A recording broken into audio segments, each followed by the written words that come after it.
Another day, another Thursday, another expert. Another Thirsty Thursday. Ooh, nice. Yeah, I am thirsty. I don't have my coffee. I need to make it. It's fun. I found out Thirsty Thursday was like a server's term. People who work in the industry, people out in the bars would have like discounts for servers on Thursdays because it was the start to their work week. You'd work like Thursday to Sunday. And so it was like your Monday. that makes so much more sense now, actually. Yeah, like service industry nights. Yeah. Ah, So Thirsty Thursday, there we go. You heard it here first. Glad to see you, Ben, Savannah. That's a little tidbit of knowledge that has nothing to do with anything we do in business. So you are welcome. But it's, it has, it's operations service based. yeah, there you go, exactly. And everything we have to do with after business. Mm-hmm. How do we make our own Thirsty Thursday? If you're thirsty for knowledge, yes, we're here for you. Exactly. Thanks for that new tagline. Your Thirsty Thursday knowledge of operations. We have some cool knowledge today too to share. First, I just wanted to bring up Mark last week. Fun conversation with Mark. No, you guys had never met him before that. What'd you think? Yeah, he was a cool guy. Man, he's got a great story too. Mm. Just listening to that, I was like, holy cow, this guy's gone through it all. Yeah, we like transcended our operations talk into like a life coaching seminar to like give you hope for your own future. Like it was a very inspirational conversation. Yeah, very much the pull yourself up by your bootstraps sort of inspirational, hero arc of business. I mean, it's really impressive too to be able to just be like, basically create your own pathway of, doing what you like and doing what you're good at. And you're like, I'll just keep doing this until enough people pay me to do this, that it's my career now. Yeah. Well, and like developing a whole expertise out of his experience, which is things that people do, pay a lot of money to go to school for and stuff, that he just is like, I'm just doing Facebook pages. And it's like, oh, I actually know how to completely market a business and, a book release from start to, well, not even to finish, because as he said, you're kind of never done. But yeah, that was super fast. I had no idea how much goes into like pre-book launch and then even like post-book launch. I mean, I don't know what goes into doing a book at all, but like I figured, you write it and you publish it, and like a publisher takes care of everything of getting it sold. But like if you want a successful book, there's so much that goes into it. It's crazy. Like it's almost like the book is like just the smallest piece of everything that has to go on around it. Mm-hmm. Yep. Yeah, I like seeing it's fun bringing people on from different backgrounds, like people who build businesses out of just like, I want to start building a business. And then people who just kind of fall into it, just came out of necessity or out of just they started doing something. And it's like, oh, people now want my website. I guess I'm a business now. Yeah. Yeah. This is official. Yeah, he was talking about something that really struck me too, in the way that like Darius Daniels preps his book, and how he like he was saying that he'll like seed like, he won't tell people he's coming out with a new book, but he'll just kind of like seed portions of his book and like challenges and webinars and seminars and stuff, which is actually, I mean, it's super smart. I never would have thought of that, but you kind of like prep people for like wanting more information, and then at the end of it you're like, also I have a book about all this thing you guys are wanting to hear about, and they're like, oh, that's great, I'll buy it now. Like that's so smart to just kind of preview your book without letting people know that you're previewing it, so that when it's ready to launch, they're like, this is exactly what I've been looking for the past 6 months. It's genius marketing. So it's such a great idea. Yeah, and it's a good way too to kind of test the waters or build the book as you're writing it. Yeah. Like maybe as you're speaking it or teaching it in a challenge, you start realizing, oh, people don't actually want that. They want this. And so it kind of shifts the direction of your book because you're getting live feedback. Yeah, that's smart. Man, should be book writers. Mm-hmm.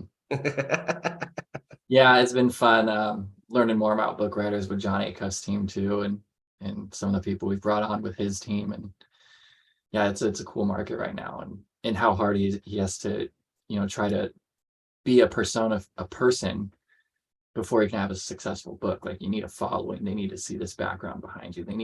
You can't, publishers not going to pick up Mr. Nobody Yeah. writing a self-help book. They, maybe if it's a fiction book and it's just really good, but these more of like personal development style books, they're really looking for people that they know who you are. Yep. Yeah, especially with how, I mean, I imagine that market's so saturated. I don't know if that market could ever get too saturated because people are always trying to like do self-help stuff. But I imagine like in a saturated market like that, you have to stand out if you want your book. I mean, if you go to a Barnes and Noble, which do people do that anymore? I guess so. Like if you go to the self-help section, like it's just, there's 1,000 books there. So how do you get, people to grab your book? Especially in today's day and age, it's an interesting industry. I've never really heard much about it. I've always wondered about it, but how much goes into it, it's really interesting. Mm-hmm. Yeah. I went to Barnes and Noble to buy a magazine. I can't remember the last time I bought a magazine.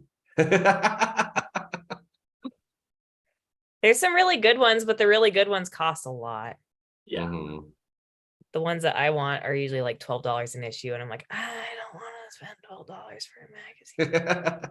I'll just go online. Yeah, I'm gonna look at the digital version for free, I guess. There is something though to say about like that tactile, there's something tactile and just kind of feels good about holding a book or holding a magazine. I think that probably makes sense in that self-help space where you want people to be like sitting down, probably not in front of a screen. Like if you're gonna be working on like giving myself in a better mental space, probably shouldn't be like staring at a computer screen for 8 hours to do that. Yeah, absolutely. Yeah, so good talk with Mark. It's been great working with him. It's fun to have him on. It's always cool to hear people's stories and how they get where they are, and where they're going too. I mean, I'm sure he's going somewhere cool. Yeah, because he's a contractor with Dr. Darius Daniels, right? So he still has his whole other company, is his side company, and he does work for Dr. Darius. Yeah. Yeah. So he's got other clients he services, and I know recently he was talking about picking up a big client recently that he was pretty excited about landing. Didn't say who it was, but he's pretty stoked on that. Interesting. Right, you guys ready to switch gears? I got my dad sweater on so that my dad jokes.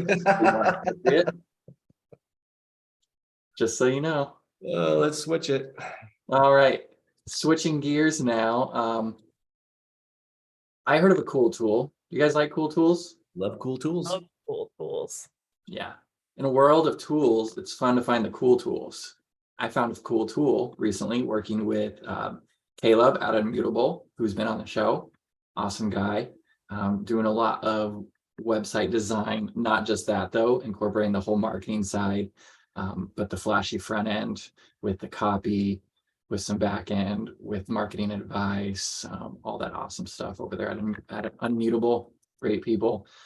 He sent up this cool tool, sent it over as he was building a website. You're building a website, you need feedback from people. Usually it's just an email back and forth. It's a Voxer with notes. He sent over this link. It was called markup.io.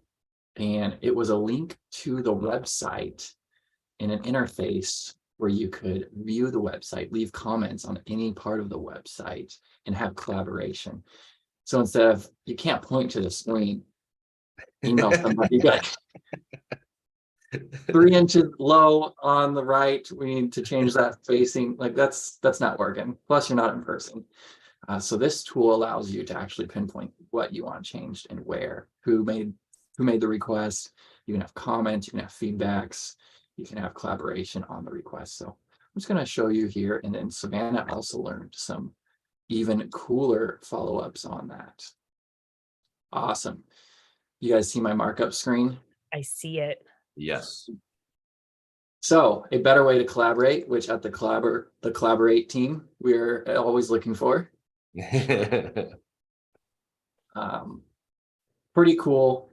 like I said, comment on anything. It's different file types. So I saw it used for websites, but you can do images, PDFs, videos, Videos. any type of content. Yeah, videos be cool. You can probably put your course portal in here, which is a web page, but different other ideas. I really like, in the world of free trials, they actually have a free user seat. So not just a trial, you can have one workspace up to 20 markups a month, 10 gigabytes storage. Not sure how their storage works when it comes to websites. So that's cool. You can at least try it out. If you're a low player, doing one website a month, that could be enough for you. Is that 20 markups? I wonder, is that like 20 documents or 20 like line edits? Yeah, I'm seeing that as like 20 comment markups. Okay, Or like 20 times people can click on something and be like, I want that fixed. gotcha. That's what I'm thinking. Okay, I was thinking of it more like Loom, because it sounds like it kind of works with like screenshots of said website, but I haven't put it into real operation yet. So I was thinking that, I was hoping that it could be like Loom, where I have the free version and you only get 25 looms. So I just make sure that I download them and then delete right after I download, so I can upload it into Google Suite, Google Drive. So we'll have to experiment with that. Yeah, maybe that's what it means. Maybe it's 20 different things. People can Projects. mark up. Yeah. So we'll see a live one here. I can share this because this actually just kicked off last night. So it's totally fine. This is live right now with Dr. Darius Daniels, our client. Awesome people over there doing a challenge coming up here, May 8th through 12th, in case you want to join. But this is what was sent over. They just send you a link here. And when you first hit this, you do need to create just some sort of account so they know who's commenting. So it just asks for your name and email, just so that you can receive notifications if people comment back. Pretty basic. Not a big deal for me. I didn't mind. But then you go through it. You're going to have the browse version so that you can actually click links and see how they work. And then you have the comment version where you can click on specific things and leave comments in this exact area. Like, why is this black spot bigger? I don't like it. You know, something silly like that. Or you can comment on a container, so you can see it's highlighting. It's actually recognizing the different elements built into the page, and highlighting those. So it's pretty fun. You just go through it, you leave comments, you collaborate, and listen. It's almost like comments on a Google Doc, but on steroids, like super steroids. Yeah, because the cool part is pinpointing exactly. You don't have to like highlight this, but if you want to comment over here, nothing exists here, so you can't. It's like you can actually say like too much dead space right here and pinpoint the exact spot you're looking That's at. super cool. Wait, and you can even, it looked like you could record a video recording of what you wanted. Yeah. That's awesome. Yeah. I can even It's highlight like too. Loom and Google, and I use like markup on my iPhone sometimes to do this kind of thing, or I'll like save a screenshot and then load it into Photoshop so that I can use, whatever and do it that way. So it's like combining all those things. Yeah. The funny thing is, this is like it's so simple. Like, like why has nobody come up with this before? Especially like if it said you could do this on videos. Like if you're watching a video and you say, you know what, you leave a comment that says like clip out this, second 25 to second 28, or lighting is too dark or something. Like this is so Yeah, it's pretty cool. The attach file feature is pretty cool too. You can be like, oh, that's not the right image. Here's the correct image, and you just attach the file right there. That's such a great idea. So I think it's pretty awesome. Not sure how I would use it, but I might sign up for a free account just to have it there in case something comes up and I'm like, ooh, review this now. It's great if I'm doing PDFs and I want somebody to review it. So I'm looking forward to that. And I know Colab, sorry. No, go ahead. I was gonna say, I think Colab's getting a new site soonly. And so we'll all probably get a chance to kind of go through it, and we could use markup to give our feedback. Okay. Yeah.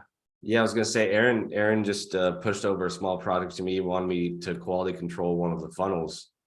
And this would have been a super easy way for him to send over something, be like, hey, can you check this? Comment 1, can you check this? Comment 2, can you check, make sure this link, like, Mhm. versus, I mean, it would save a lot of time versus me going through and like piecing out every single line and looking for an issue, or it might not be an issue. If he already knows what the issues are, he can just go comment 1, 2, 3, 4, check these out. And I don't have to spend an hour, or whatever it may be, searching through everything. I can just go straight to the pain issues and try and fix those. Man, this would make life so much simpler. I know. You could have had it, man, if only I'd shared this last week. This could have been yours. It wasn't cool tools section last week, though. We had to save it for cool tools. Yeah, we sure did. And I know, Savannah, you found some pretty cool up levels from your investigation, which it's always cool to see what's behind the tool. Like, I'm showing you face value. You found some pretty neat things. You want to go over that? Yeah, so I got kind of excited because I'm always just trying to make sure that things can talk to each other so that we don't have to have 17 apps open, kind of like I just said, like you take a screenshot of something and then you open it in your browser and then you load it into Photoshop and then you do the thing and then you have to load it back and then you have to put it into Google Drive. And so I'm always trying to find like ways to not have to do all that. So there was a little button that said integrate, and I thought, well, hey, what's that mean? What's that doing? So on markup on the left hand side, can you guys all see what I'm seeing as I show that? Yeah. So there's a thing that said integrations and it said beta, so I was like, I don't know what that means. The beta part I think is just that they have like, you can request the API so you can like make your own integrations if you want to, but it integrates with Zap. It also integrates with some other things just kind of natively, but I did see that they had Zapier, and then so you can connect it with Asana, which is our main project management that we like to use, and so that got me all excited.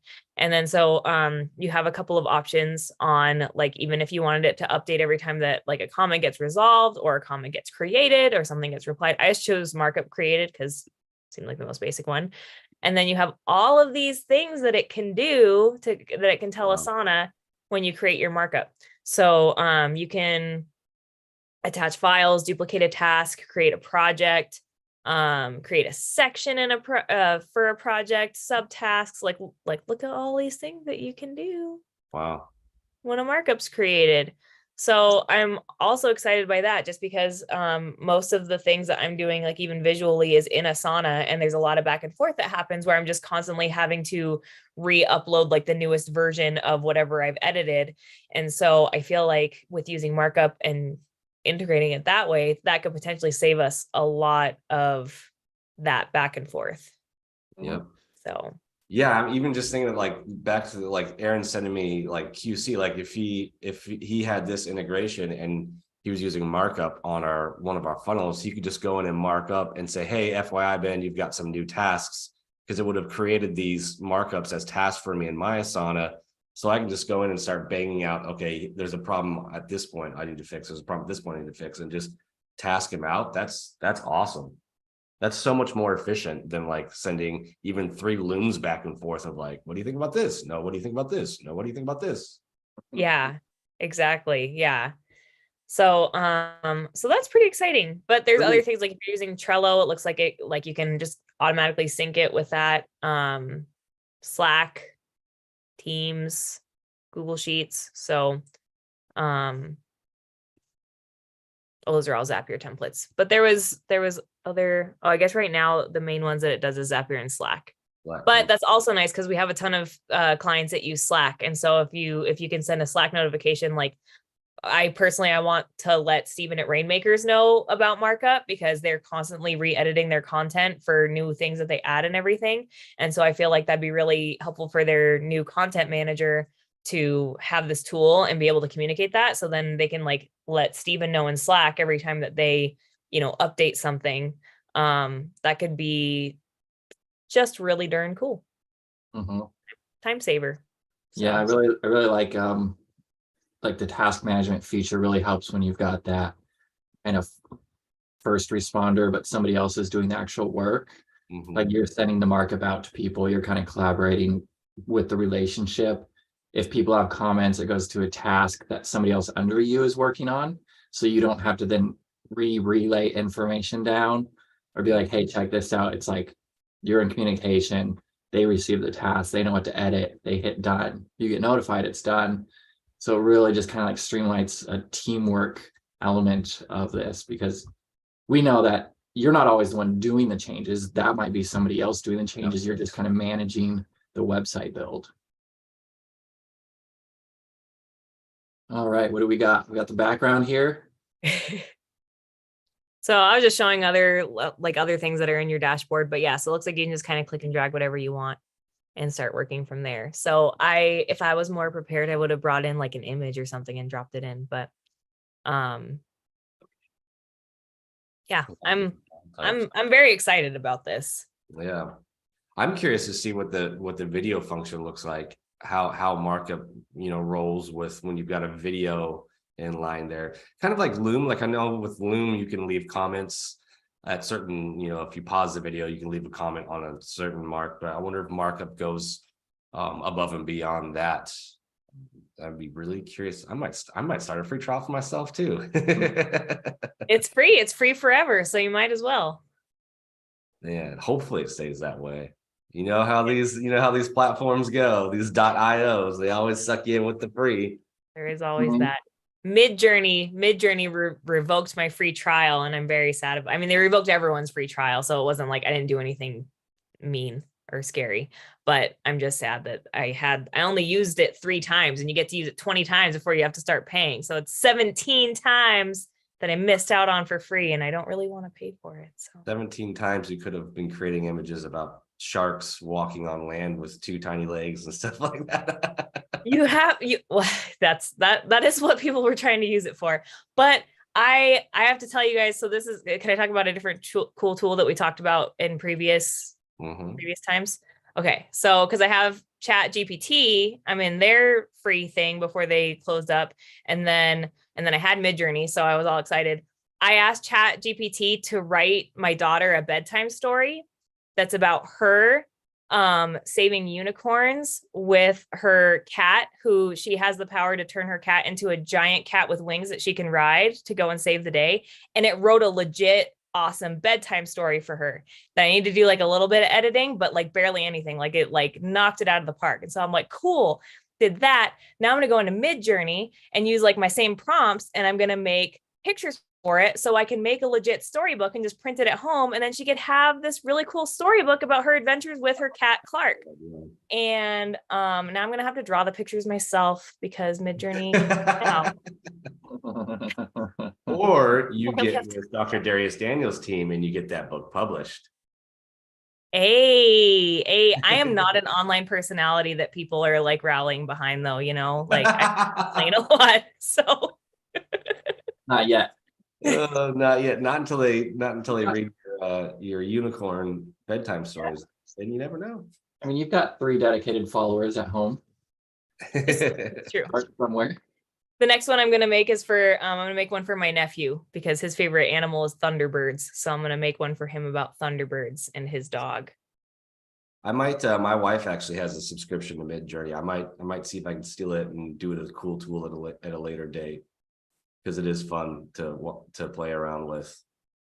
The 3 images that I did create were really cool. And that's why I didn't use the other ones yet. Cause I was like, okay, this is amazing. I want to like save for when I have like a really cool idea that I want to generate to try and like base a painting off of, so I could do like real art with it. So I was saving it for later, and it just kicked me in the butt. Procrastination is not the way sometimes.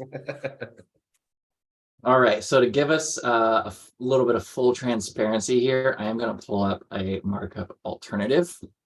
Oh, okay. So when you Google markup alternatives, this was the top recommended one. Rattle. So it's got a few different things here. It's got a bug tracking tool that's actually going to look at your code, website feedback, mobile app feedback, customer feedback, which is a weird one. Yeah, so it's an alternative. It's got a different pricing suite. It's different prices based on your product. But if you just want website feedback, now I'm not sure what you're going to get with this outside of websites, like, can you do PDFs, images? It doesn't look like you can. Oh, you can here, PDFs, images.